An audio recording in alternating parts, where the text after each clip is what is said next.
آپ کی یہ زندگی جو تحصیل علم میں گزری اسے قبول فرمائے اور آنے والے مستقبل میں اس علم کی خدمت کرنے کی آپ کو توفیق عطا فرمائے۔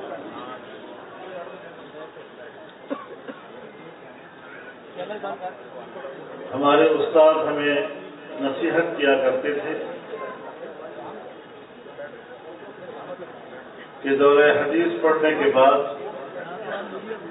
اب آپ سمجھنے لگے ہیں کہ ہم عالم بن گئے۔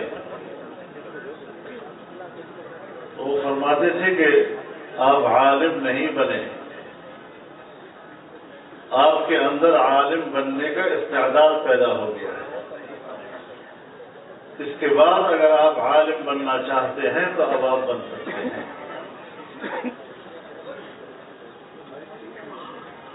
اب ظاہر ہے کہ آپ کے سامنے میدان ہے، مدارس کا میدان، درس و تدریس کا میدان، مدارس سے باہر آپ کی عملی زندگی،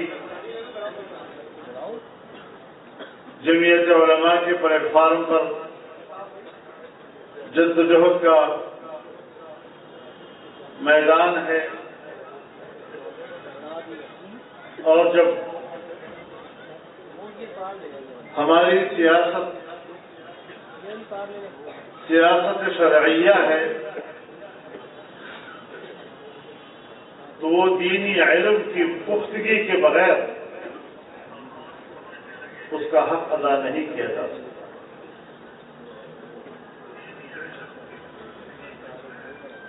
ہمارے ہاں تو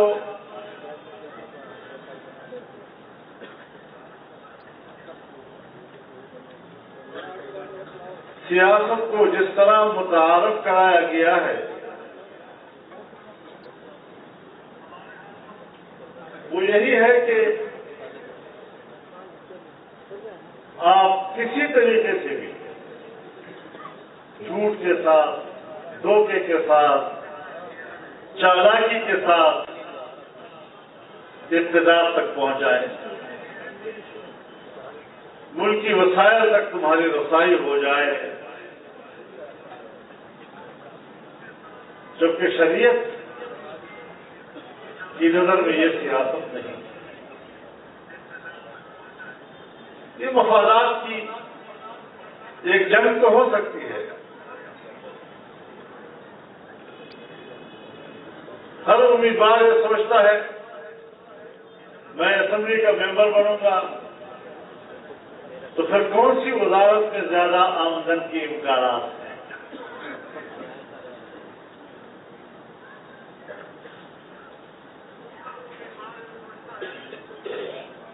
لیکن شریعت کے نظر میں سیاست کی جس تعریف پر جمہور علماء کا اتفاق ہے، القیام بالشیء بما یصلح، کسی چیز کا اس طرح وجود پذیر ہونا کہ وہ اصلاح کا سبب بنے، یعنی ایسا تدبیر و انتظام کہ جس سے آپ عام آدمی کے حقوق اس کو مہیا کر سکیں، جو عام آدمی کی ضرورتیں ہیں وہ کس طرح آپ پورے کریں گے، ان کے لیے وسائل بنانا، عوام کی ضرورتوں کے مطابق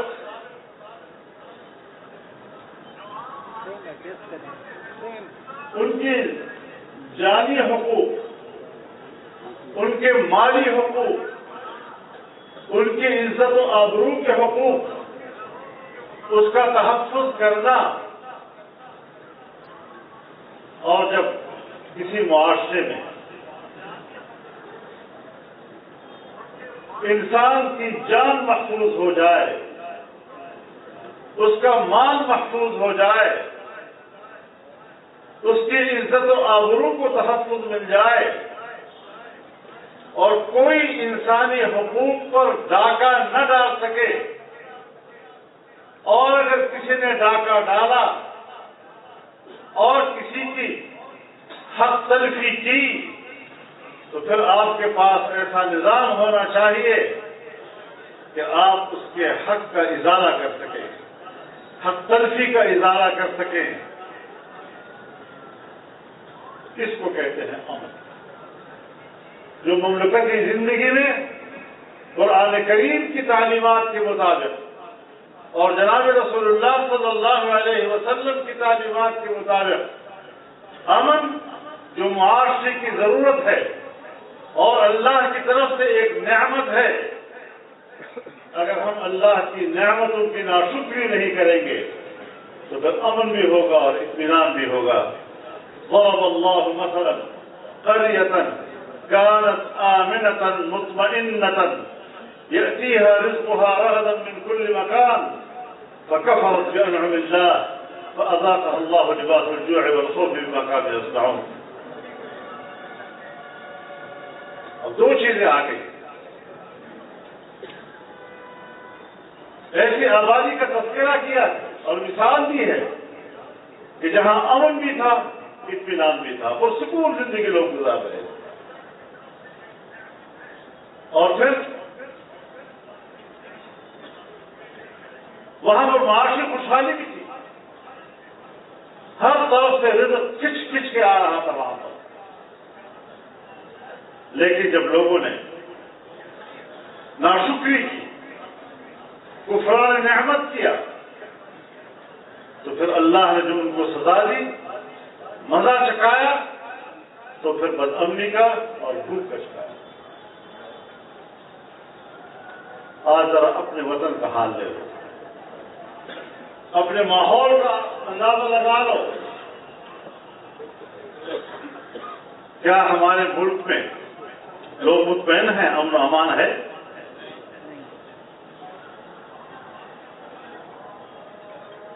کیا آپ کے ملک میں لوگ مطمئن ہیں، ان کے لیے روزگار ہے؟ اگر امن بھی نہیں، اور جب امن نہیں ہے تو آپ معیشت کو بھی ٹھیک نہیں کر سکتے۔ آج ہماری معیشت گر چکی اور باقاعدہ منصوبے کے ساتھ ہماری معیشت کو گرایا گیا، اور گزشتہ جو 3.5 سال فٹرے کے گزرے ہیں، ہماری سالانہ جو شرح نمو ہے، ملک کی ترقی کی جو شرح ہے سالانہ، وہ منفی میں چلا گیا تھا، نقصان میں چلا گیا تھا۔ تو پھر ملک تو ڈوبے گا۔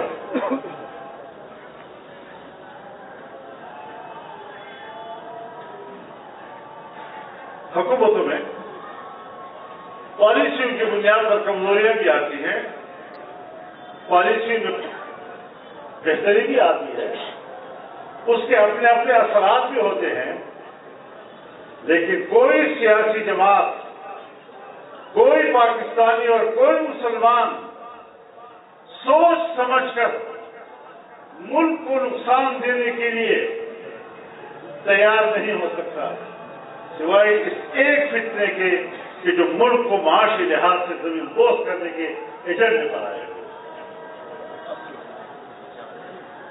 اور یہ بات میں بلا وجہ نہیں کہہ رہا ہوں، خوب سوچ سمجھ کے کہہ رہا ہوں، آن ریکارڈ کہہ رہا ہوں۔ اور آپ لوگ مانتے تب ہیں جب آپ پر اولے گر رہے ہوتے ہیں۔ ہمارا گناہ یہ ہوتا ہے کہ جب دور بادلوں میں ہم اندازہ لگا لیتے ہیں تو کہہ دیتے ہیں، تو آپ اس وقت ہمارا مذاق اڑا رہے ہوتے ہیں۔ پھر وہی بادل گرجتے برستے آپ کی طرف آتے ہیں، اور پھر وہ جو آپ کے ساتھ کریں۔ یہ ساری صورتحال کو ذرا سوچنا ہے آپ کہ آج نہ امن ہے اور نہ ہماری معیشت ہے۔ میں تو جب ابھی ملک میں فتنہ تھا تو اس وقت میں نے کہا تھا، بڑے بڑے جلسوں میں نے یہ بات کہی تھی کہ ملک معاشی لحاظ سے اس حد تک گر چکا ہے کہ اب کوئی آئے گا تو اٹھائے گا تو اٹھا نہیں سکے گا۔ ہمارے کچھ سیاسی رہنما اسٹیج پہ کھڑے ہو کر بڑے دعوے کرتے تھے، اگر ہم آئے 6 مہینے کے اندر ہم ملک کی معیشت کو ٹھیک کر دیں گے، جب آئے پھر نہیں، اور ابھی بھی نہیں ہو رہا۔ آج بھی اگر امن و امان کی نعمت حاصل کرنے کے لیے پاکستان کے بے گناہ شہریوں کے جان و مال کی حفاظت کے لیے در در پھر رہا ہے تو وہ آپ کا خادم فضل الرحمان۔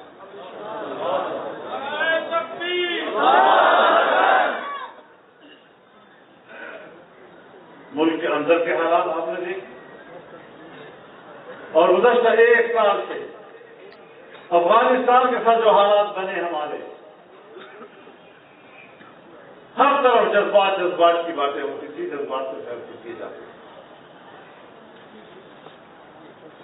امارت اسلامیہ کے قیام کے تو 2 سال ہو گئے، اور آپ یہ بھی جانتے ہیں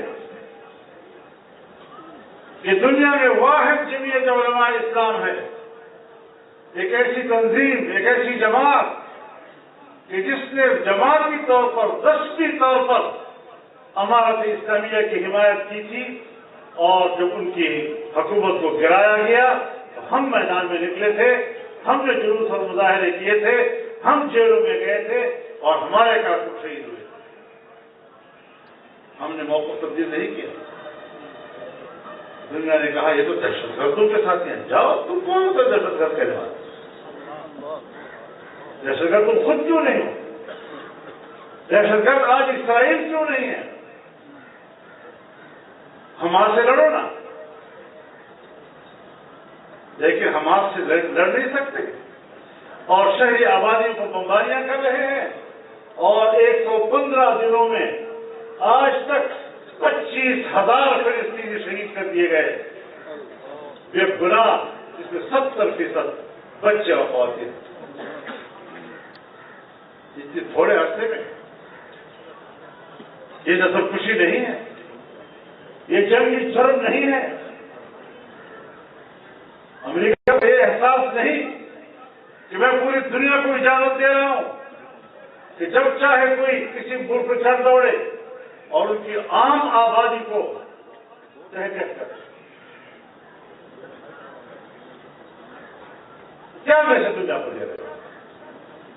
ہمارے پاس آتے ہیں کہ افغانستان میں ہمیں بڑی فکر ہے انسانی حقوق کی۔ اس وقت ان کو انسانی حق کیوں نظر نہیں آیا؟ جب افغانستان کے مختلف شہروں کے قوت خانوں میں اور گوانٹانامو بے میں آج بھی ان کے در و دیوار، ان کے خون کے دھبے، ان کے مظالم کی گواہی دے رہے ہیں۔ ابو غریب جیل میں اور بگرام میں زندہ لوگوں پر کتے چھوڑے گئے، اور یہ بات کرتے ہیں انسانی حقوق کی۔ 25,000 عام شہید بچے فلسطین کے شہید ہو چکے ہیں، تب بھی امریکہ اور مغربی دنیا انسانی حقوق کی بات کرتا ہے۔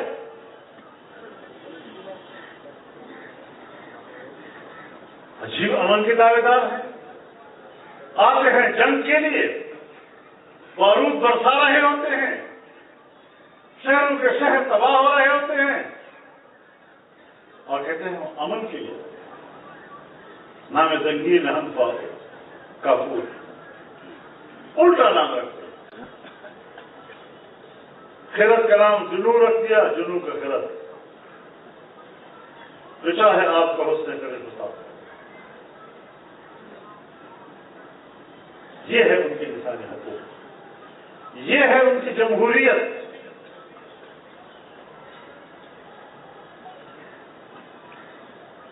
اور پھر کہتے ہیں کہ ہم انسانی حقوق کا تحفظ چاہتے ہیں۔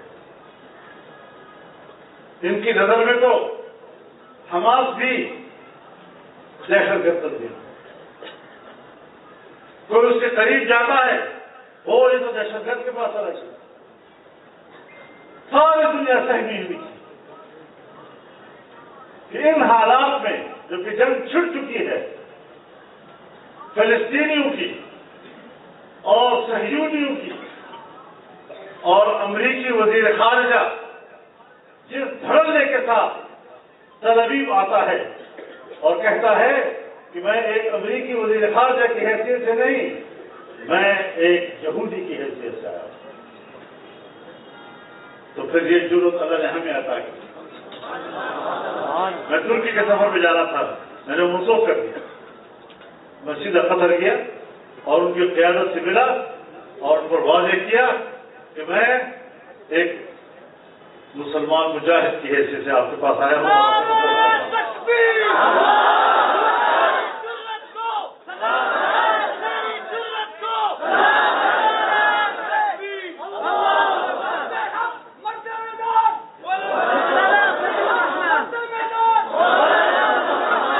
انڈیا نے 75 سال سے کشمیریوں کا خون بہایا،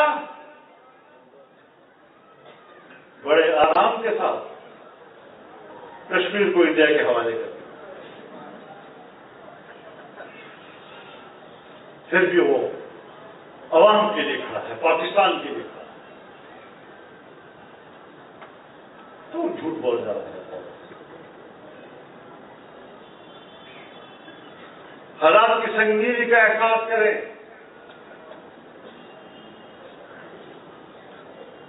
جس ماحول میں ہم رہ رہے ہیں یہاں پر بھی کہتے ہیں ہم آزادی چاہتے ہیں، وہ غلامی پھر کس چیز کا نام ہے جب اس کا نام آزادی ہے؟ تو غلام ابن غلام ابن غلام ابن غلام ہمیں آزادی سکھائے، جن کی تاریخ 300 سال تک فرنگی کے خلاف آزادی کی جنگوں میں گزری، ہمیں آزادی سمجھاتے ہیں؟ جاہل کے بچے تاریخ کو کیا جانتے ہو، آزادی کو کیا جانتے ہو؟ آزادی کو ہم جانتے ہیں۔ جب اللہ رب العزت نے فرمایا لقد خلقت الانسان فی کبد، میں نے انسان کو مشقت سے پیدا کیا، اور پھر اسی پر آگے بڑھتے ہوئے اللہ تعالیٰ نے فرمایا فلاقتحم العقبہ وما ادراک ما العقبہ، تو جب تم گھاٹی میں داخل ہوئے اور جانتے ہو گھاٹی کیا ہے، یعنی شریعت کے راستے کو گھاٹی سے مشکل گزرگاہ، اور اس مشکل گزرگاہ اور اس گھاٹی کے اندر داخل ہونے کا مقصد کیا ہے، اس کا تقاضا کیا ہے؟ سب سے پہلا تقاضا سب کو رقبہ، گردن چھڑانا، آزادی کی بات، غلامی سے آزادی۔ دوسرا تقاضا اور اطعام فی یوم ذی مسغبہ، بھوک پہ کسی بھوکے کو کھانا کھلانا۔ قرآن کا مفہوم ہے اور قرآن بڑی وسعت رکھتا ہے، قرآن کے الفاظ و معانی کائنات پر محیط ہوتے ہیں، تو ایک فرد کی بھوک سے لے کر پوری قوم کی معاشی ضرورتوں کو پورا کرنا یہ قرآن کی تعلیم ہے۔ پھر پسماندہ طبقے ہیں، جمعیت علماء نے جب بھی بات کی ہے پسماندہ طبقوں کی بات کی ہے، ایسے سیاسی نعرے کے طور پر نہیں، اللہ تعالیٰ کی تعلیمات کی بنیاد پر۔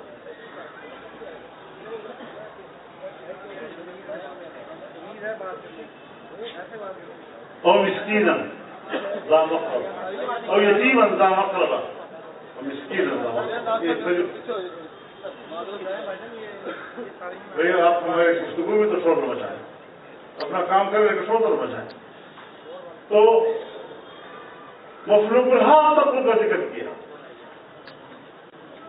جو یتیم جو قرابتدار بھی ہو, اور وہ مسکین غریب جو خاک آلود ہو, کپڑے بھی نہیں ہیں, گندے ماحول میں زندگی گزار رہا ہے, ایک صاف ستھری زندگی میں اس کو نصیب نہیں ہے. تم مکان من الذین آمنوا وتواصوا بالصبر وتواصوا بالمرحمہ, ایمانیات کے اور صبر کی بات آخر بھی.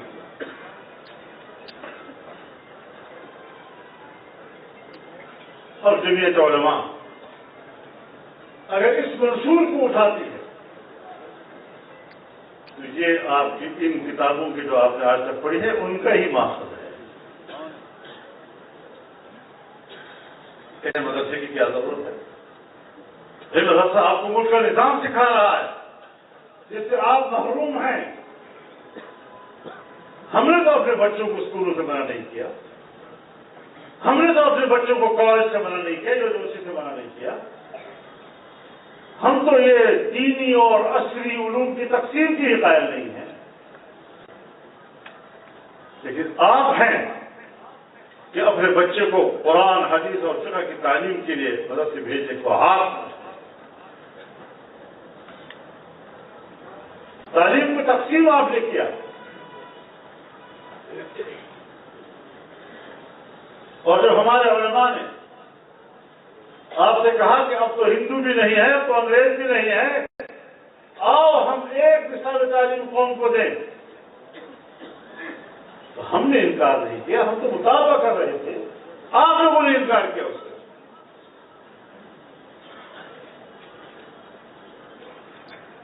تو ان حالات میں ہم ملک کے اندر چل رہے ہیں,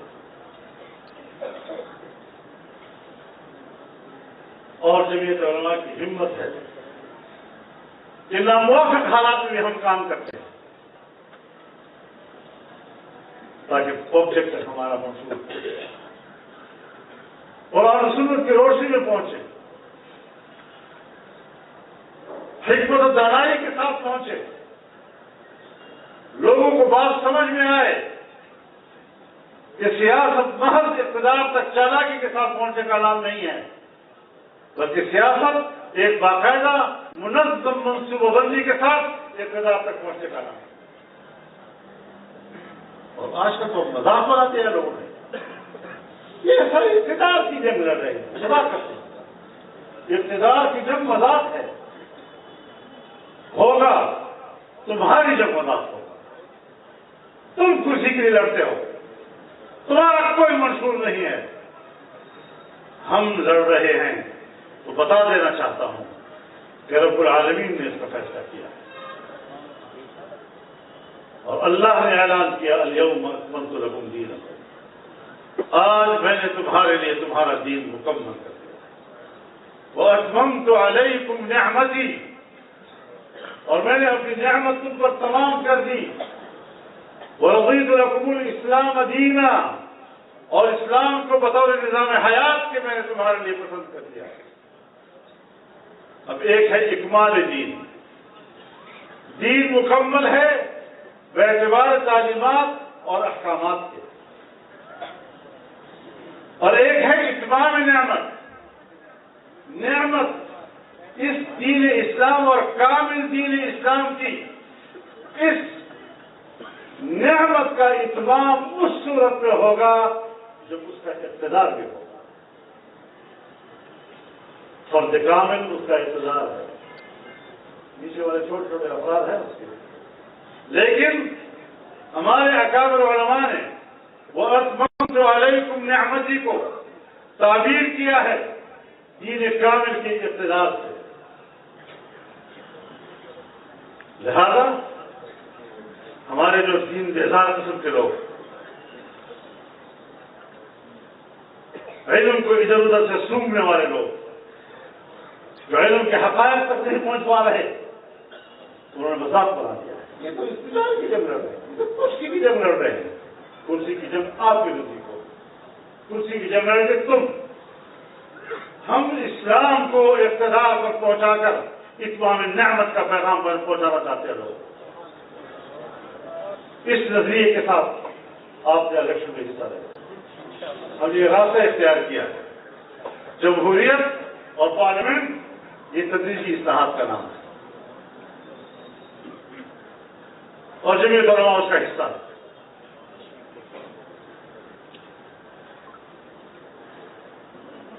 اور یہ نظریہ ہم نے قائم نہیں کیا, ہمیں یہ چیزیں اپنے اکابر سے ملی. ہمیں اکابر سے نظریہ بھی ملا اور اس نظریے کے لیے کام کرنے کا منہج اور رویہ بھی ملا, اور ہمیں دونوں امانتوں کا خیال رکھنا ہے. ہمارے جو نوجوان ہیں, علماء بھی ہیں, طلباء بھی ہیں, یہ بھی کوئی نئی بات آتی ہے اس سے متاثر ہو جاتے ہیں. کل جدید لذیذ.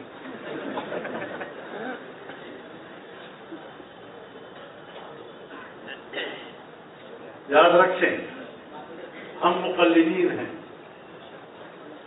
اور تقلید کسی امام مجتہد کی اتباع بلا دلیل کا نام ہے. یہی مانا ہے نا. اگر ہم دلائل بولنے لگے اپنے امام مجتہدین کے ساتھ تو ہم خود مجتہد ہو گئے. تو کیسے ہم اپنے آپ کو امام ابو حنیفہ کی تابع سمجھیں گے؟ حنفی مسلک کے ہم کب کیوں کہلائیں گے؟ یہاں پر بھی تھوڑا سا ذرا اپنے اکابر و اسلاف کے سلسلے کو دیکھیں.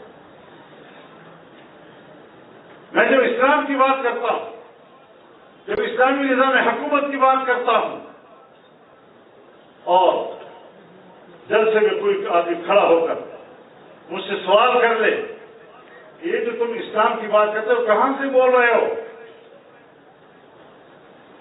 تو میں ان کے سامنے سند پیش کرتا ہوں. میرے پاس سند ہے, اپنے استادوں سے لے کر جناب رسول اللہ صلی اللہ علیہ وسلم تک یہ سند جاتے ہیں.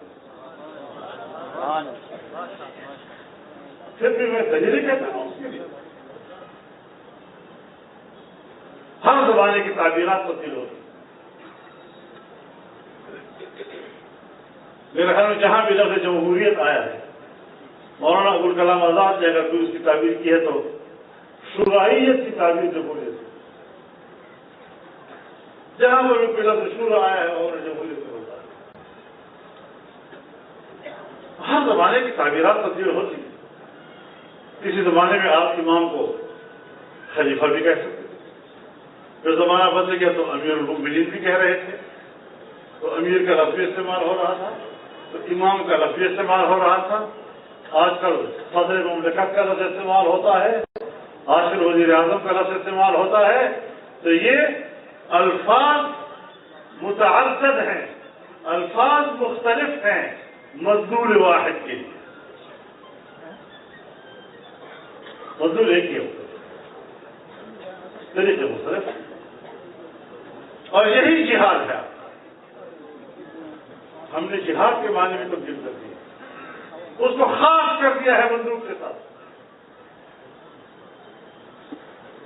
حالانکہ علماء کرام جانتے ہیں جناب رسول اللہ صلی اللہ علیہ وسلم نے واضح طور پر جہاد کا تعین کیا ہے اور فرمایا کہ ہر وہ جدوجہد جو اعلاء کلمت اللہ کے لیے ہو وہ جہاد کہلائے گا, اس کے علاوہ کوئی جہاد نہیں. اور ظاہر ہے کہ جہاد نماز کی طرح نہیں.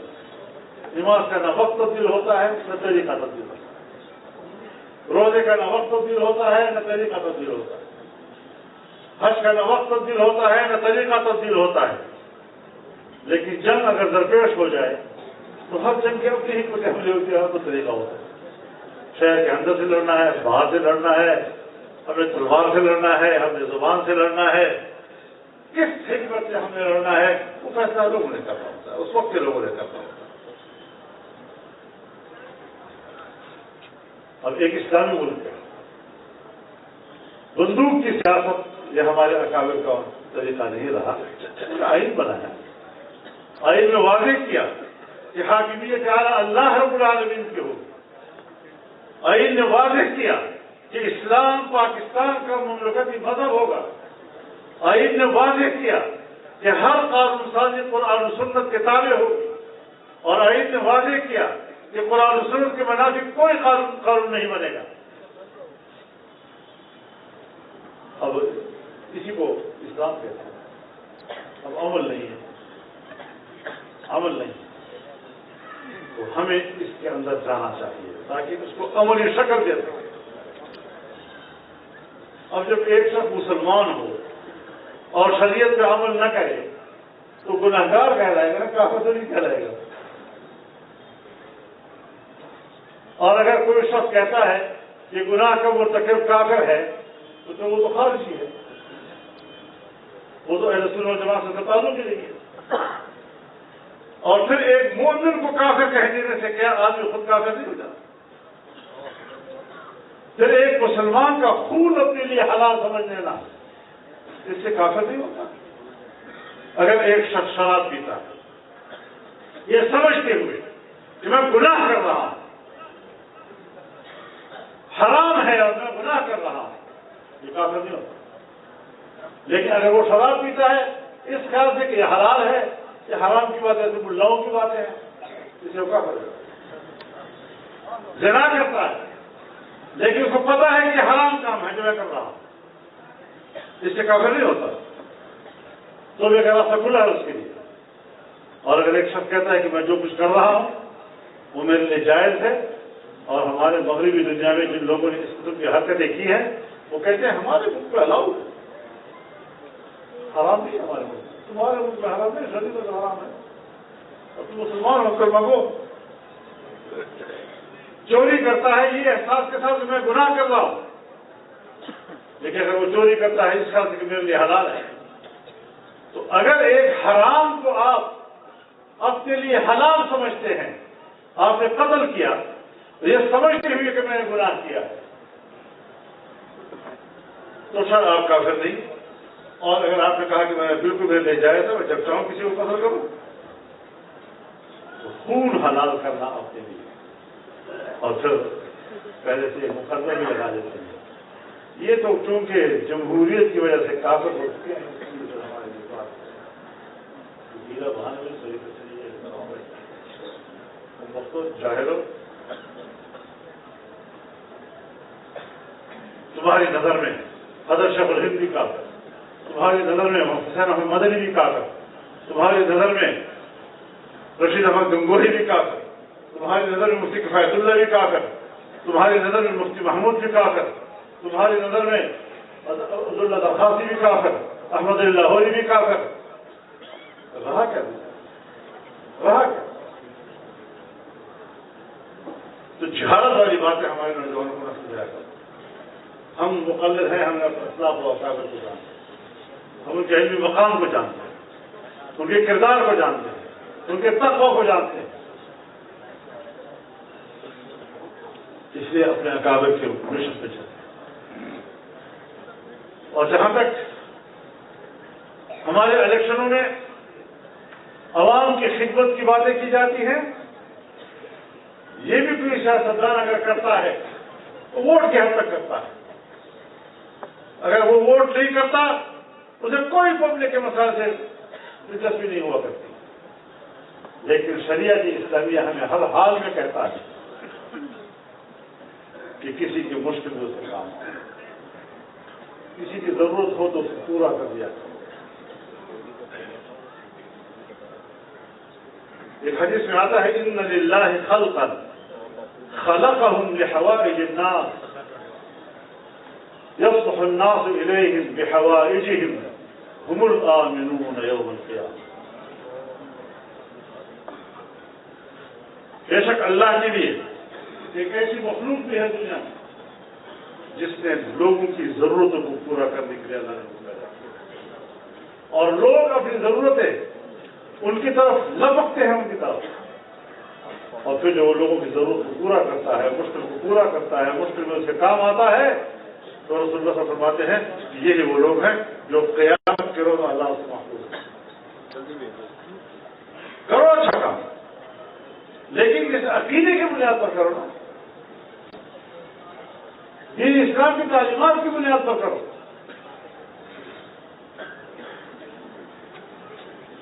جو ہمارے معاشرے میں ضرورت مند لوگ موجود ہیں، مظلوم موجود ہیں، تھانہ ان پہ ظلم کرتا ہے، وڈیرا ان پہ ظلم کرتا ہے، ووٹ نہیں دینا تو بجائے تھانے میں اور مار کھاتا رہے، ان کی دولت پہ ہاتھ ڈالتا ہے، ان کو بے عزت کرتا ہے، ان کو عزت پہ ہاتھ ڈالتا ہے، تو پھر اس وقت آپ کا میدان شروع ہوگا کہ ہم ایسا نہیں کرتے۔ ہم پاکستان میں کسی کے نیچے لگ کر سیاست نہیں کرتے، اور یہ پگڑی ہمیں سر پر اس لیے نہیں رکھی ہوئی کہ ایک جھکے بیچی تھی۔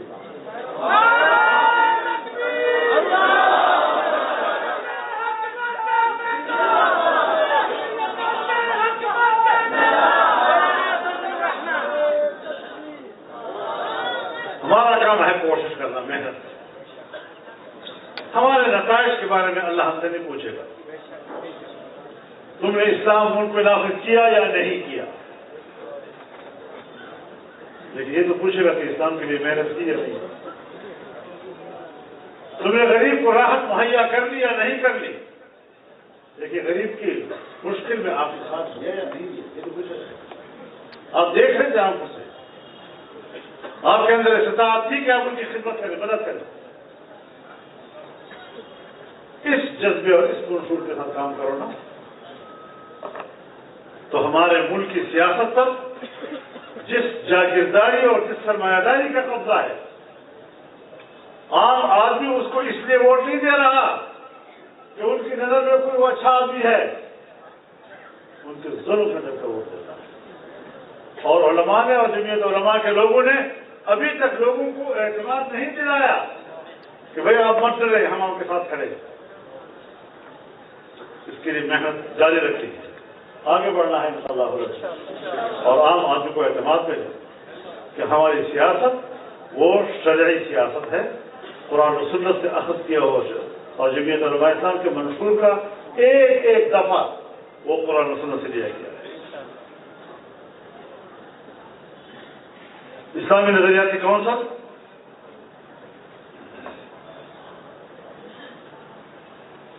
اسلامی نظریاتی کونسل کے سفارشات قرآن و سنت سے لیے گئے اور اس پر عمل نہیں ہو رہا۔ میں اس حوالے سے جو مجھے پتا چلا کہ یہاں 25 تاریخ کو اجتماع ہے اور میں نے یہاں آنے کا ارادہ کر لیا، دوستوں کو پتا چل گیا، تو آگے بھی کچھ دوستوں نے پروگرام اب رکھے ہوئے ہیں۔ آپ دعا کریں اللہ تعالیٰ اس کو آسان فرمائے اور اسے مؤثر فرمائے، دھیرے دھیرے چلیں گے انشاءاللہ، کامیابی بھی ملتی رہے گی۔ ماحول ہم نے بنانے ہیں اور اس ماحول کا ہم نے فائدہ اٹھانا ہے۔ اور میں ایک بات انتظامیہ سے کہنا چاہتا ہوں کہ جمعیت علماء اسلام کی امیدواروں کو بٹھانے کے لیے دھمکایا جا رہا ہے، خبردار اگر تم نہیں آتے، اگر ہم بھی حرکت میں آ جائیں گے پھر تمہیں کوئی عہدہ اور کوئی کرسی جو ہے تمہیں بچا نہیں سکے گی۔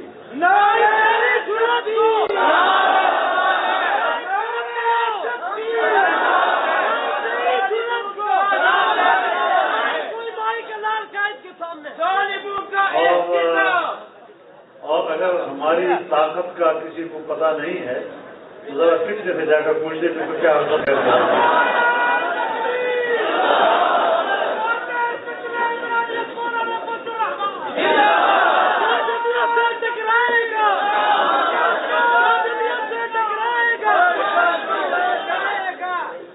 اللہ تعالی ہماری اس جدوجہد کو کامیاب فرمائے، اس سلسلے کو جاری و ساری رکھے۔ آپ کی نماز 4:30 بجے کا ٹائم ہے تو 4:05 ہو گئے اور میں اجازت دینا چاہوں گا، دستاویزی میری طرف سے کرنے میں کھڑے اجازت حدیث بھی ہے آپ کو اور دستاویز